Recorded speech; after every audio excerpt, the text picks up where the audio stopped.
underworld, deep and eternal, was a place where time ceased to have meaning. It was a realm of darkness and despair, where the souls of the damned writhed in endless torment, their screams echoing through the caverns of the abyss. Here, the air was thick with the stench of sulfur and decay, a cloying miasma that clung to everything, seeping into the very bones of those unfortunate enough to be trapped within its borders. The rivers of the underworld flowed with fire and brimstone, their banks lined with the twisted remains of those who had fallen into their depths. It was in this hellish landscape that Tiamat, the ancient and wrathful goddess, brooded. She had once been a force of chaos, a power that rivaled the might of the gods themselves. But she had been defeated, cast down into the depths of the underworld, her power sealed away by Marduk and the other gods who had risen to challenge her. Now, she was bound in the darkness, her once mighty form reduced to a shadow of its former glory. But Tiamat was not defeated. She was patient, cunning, and filled with a hatred that burned as fiercely as the fires that raged around her. She had spent eons plotting her revenge, waiting for the moment when she could strike back at those who had wronged her. And now, deep within the bowels of hell, she had conceived a plan that would bring about the downfall of the gods and the destruction of the world they had created.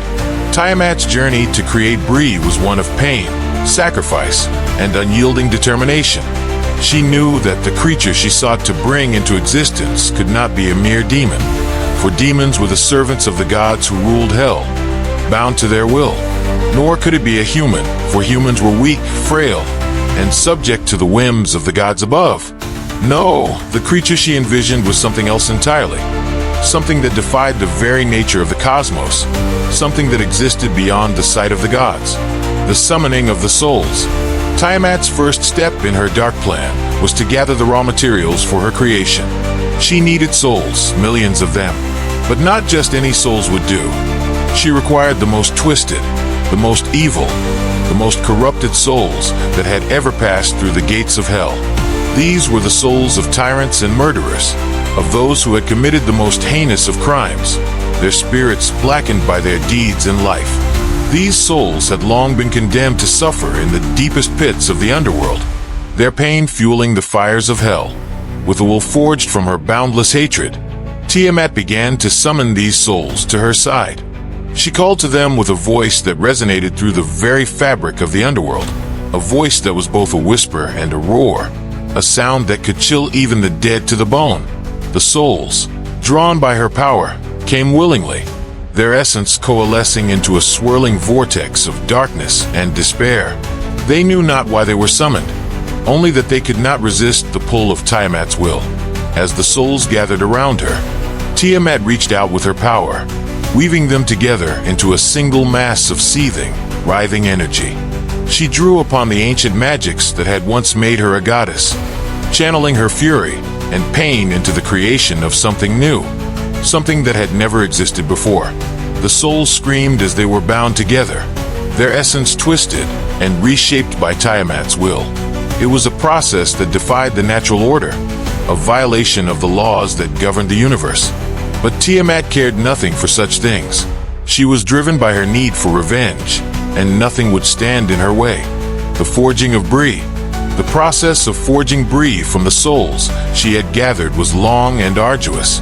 Tiamat poured every ounce of her power, every drop of her hatred into the task.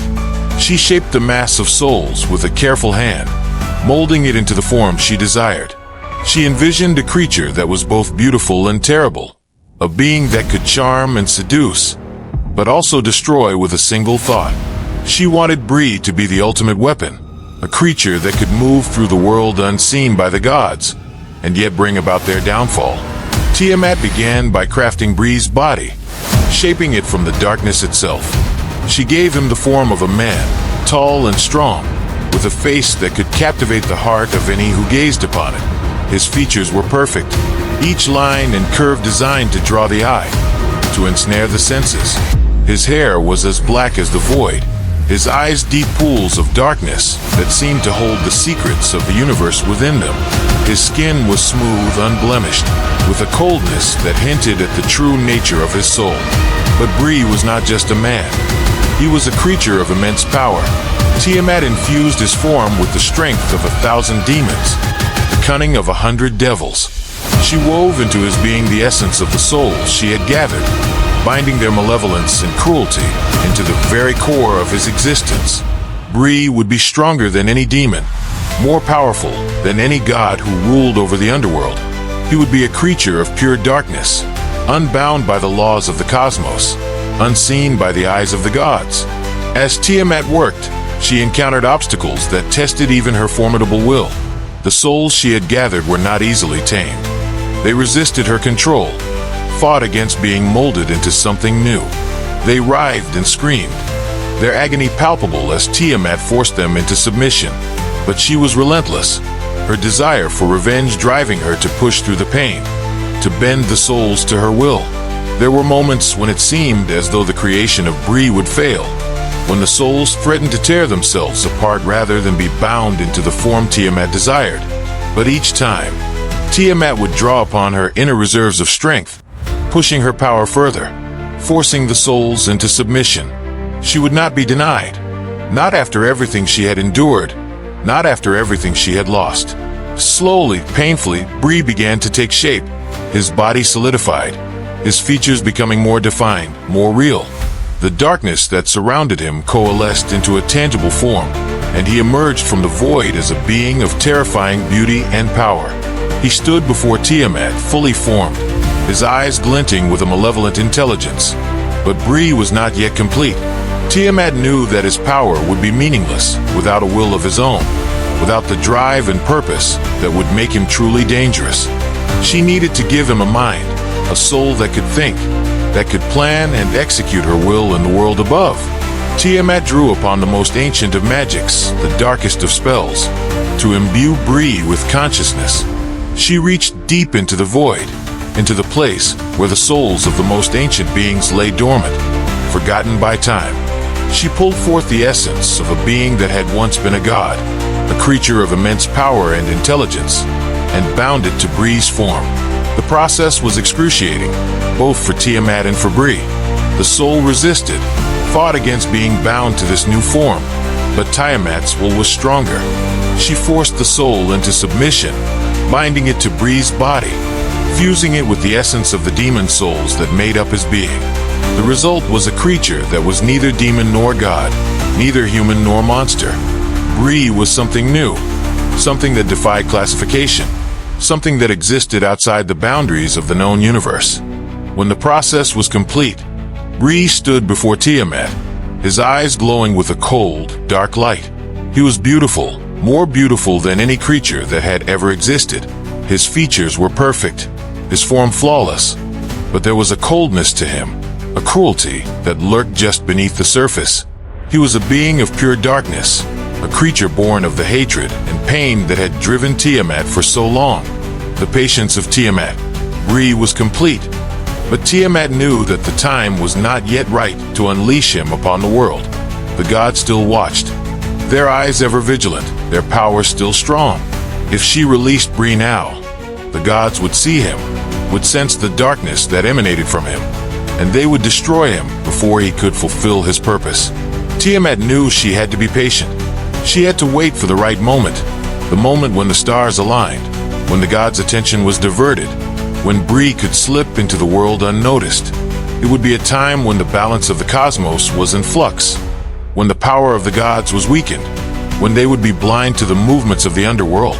That moment would come when all the planets in the solar system aligned, a rare event that occurred only once every few millennia.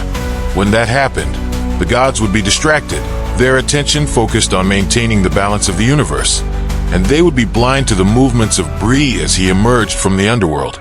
Until that time, Tiamat would keep Bree hidden, deep within the darkest corners of the underworld, where even the gods dared not look. She would nurture him, teach him, mold him into the perfect weapon. She would fill his mind with her hatred, her desire for revenge, her longing to see the gods brought low. Bree would be her instrument, her avatar in the world above, and he would bring about the destruction of all that the gods had built. Tiamat spent the intervening time in preparation, honing Bree's abilities, sharpening his mind, She taught him the secrets of the underworld, the ancient magics that had once made her a goddess. She showed him how to manipulate the souls of the damned, how to bend the forces of darkness to his will.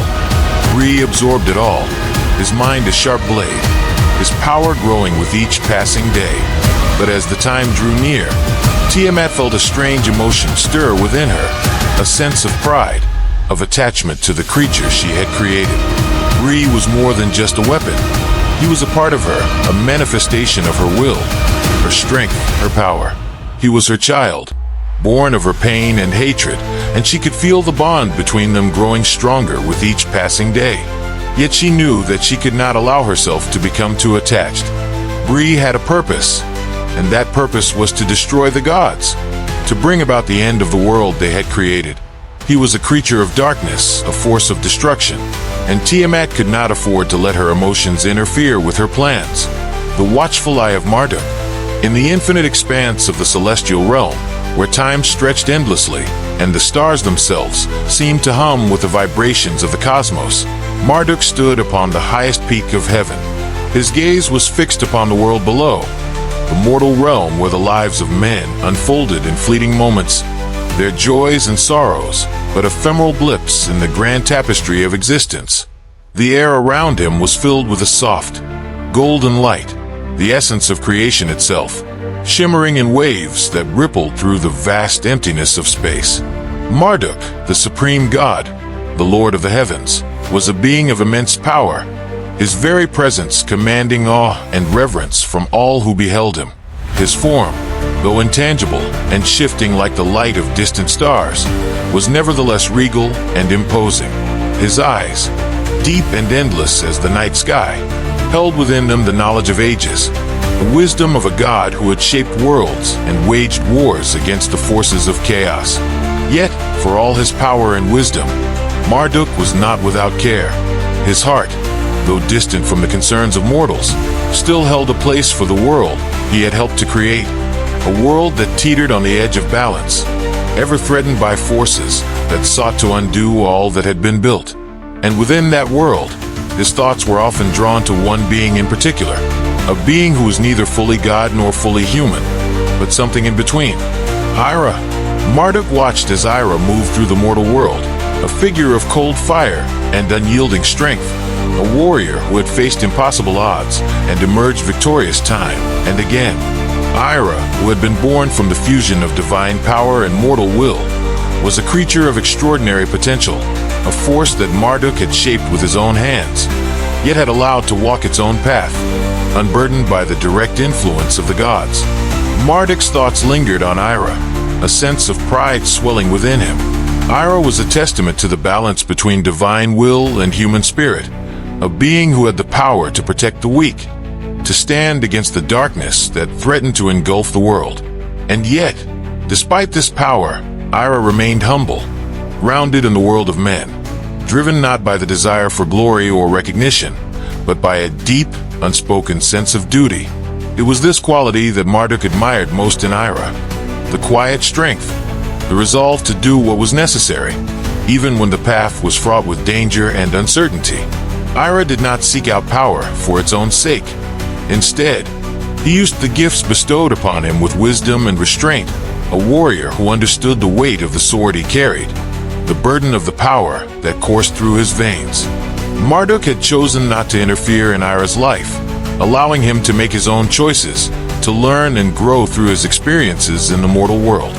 It was a decision born of respect, a recognition that Ira's strength came not from the divine power he wielded, but from the heart and soul of the man he had become. Ira's journey was his own, shaped by his perceptions, his understanding of what needed to be done and what did not. And so Marduk watched, his gaze ever vigilant, his heart filled with a deep and abiding hope. He knew that Ira would face many trials in the days to come, that the path before him was not an easy one. But he also knew that Ira possessed the strength to overcome whatever challenges lay ahead, to stand as a beacon of light in a world that often seemed consumed by darkness. Yet, even as Marduk's thoughts were filled with pride and hope, a shadow began to creep into his mind, a shadow that he could not ignore, the foreboding. In the far reaches of heaven, where the light of the stars faded into the deep void of the unknown, Marduk felt a disturbance, a faint ripple in the fabric of the cosmos. It was subtle, almost imperceptible, but it was there, a dark presence that gnawed at the edges of his awareness. Marduk, ever attuned to the balance of the universe, could not shake the feeling that something was amiss, that the world he had worked so hard to protect was on the brink of a great upheaval. He turned his gaze inward, focusing on the currents of fate that flowed through the cosmos, seeking to understand the source of this unease. The patterns of the stars, the movements of the celestial bodies, all seemed to point to a coming storm, a convergence of forces that would bring chaos and destruction to the world below. Marduk's heart grew heavy as he contemplated what this could mean. What dark power was gathering in the shadows, waiting to strike? The visions that came to him were fragmented, disjointed, a series of images that flickered before his eyes like the fading light of a dying star. He saw the world of men, engulfed in flames, the sky darkened by storm clouds that blotted out the sun. He saw the earth tremble, splitting open to reveal the fires of hell, the legions of the damned rising up to claim the souls of the living. He saw cities reduced to rubble, their streets running red with blood, the cries of the innocent drowned out by the roar of the abyss.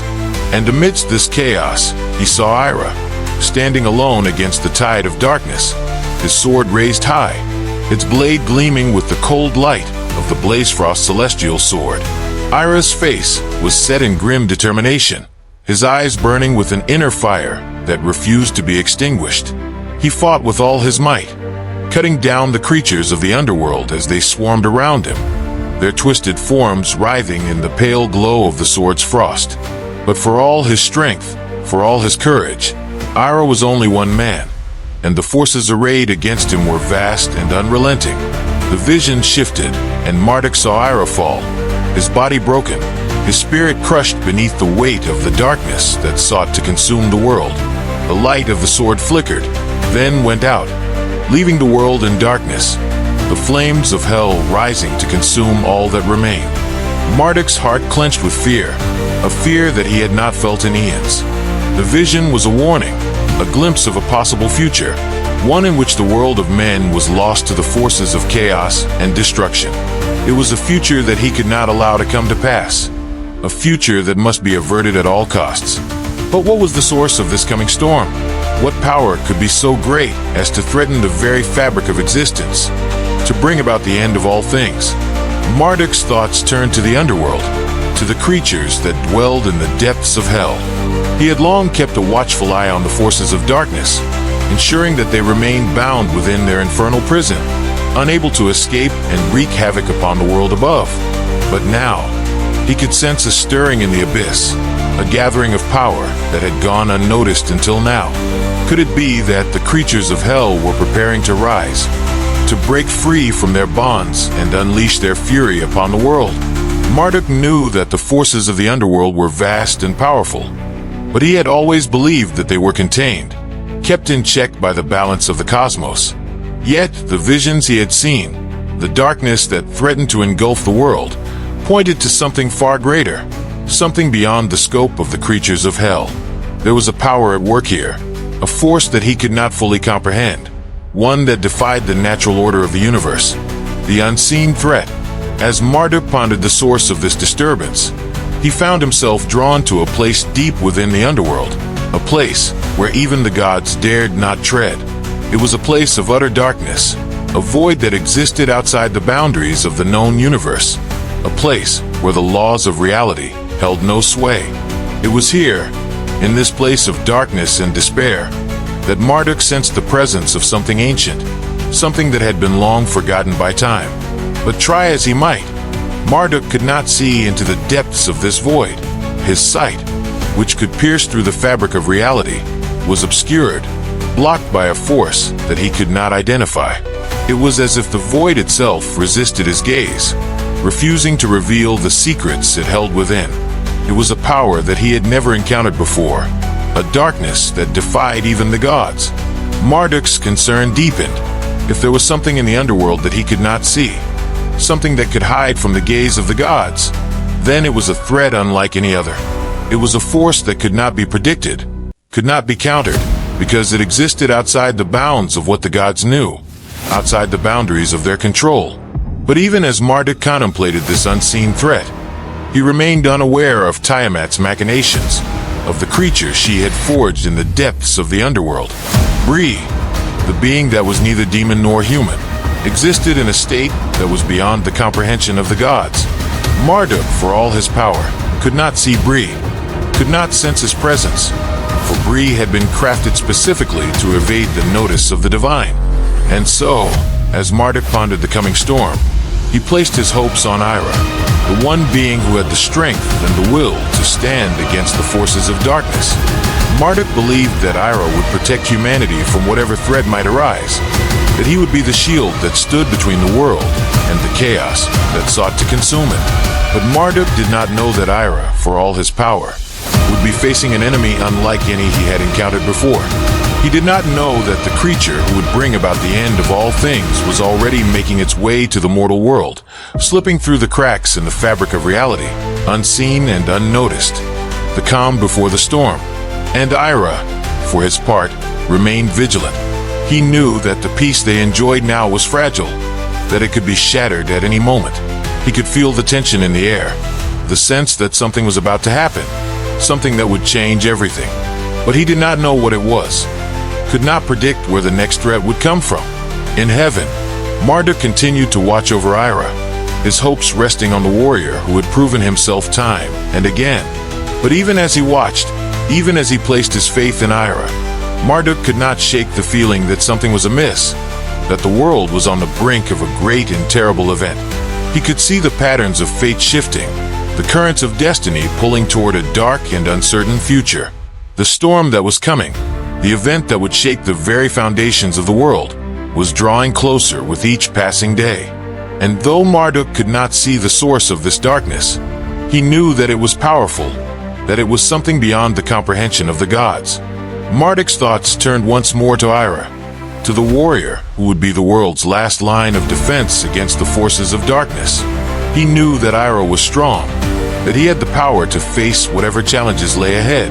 But he also knew that Ira was human, that he could be broken, that the cold fire within him could be extinguished if the darkness was strong enough. And so Marduk watched, his heart filled with a mixture of pride and fear. He could not interfere, could not guide Ira's hand or shield him from the dangers that awaited him. Ira's journey was his own, his choices his to make, and Marduk could only hope that he would have the strength to face the coming storm. The world was on the brink, the forces of hell stirring in the depths of the underworld, the balance of the cosmos teetering on the edge of chaos. And as the planets aligned, as the moment of destiny drew near, Marduk could only watch and wait, his hopes resting on the warrior who would become more than just a weapon, more than just a tool of the gods. Ira was the world's last hope, and Marduk could only pray that it would be enough.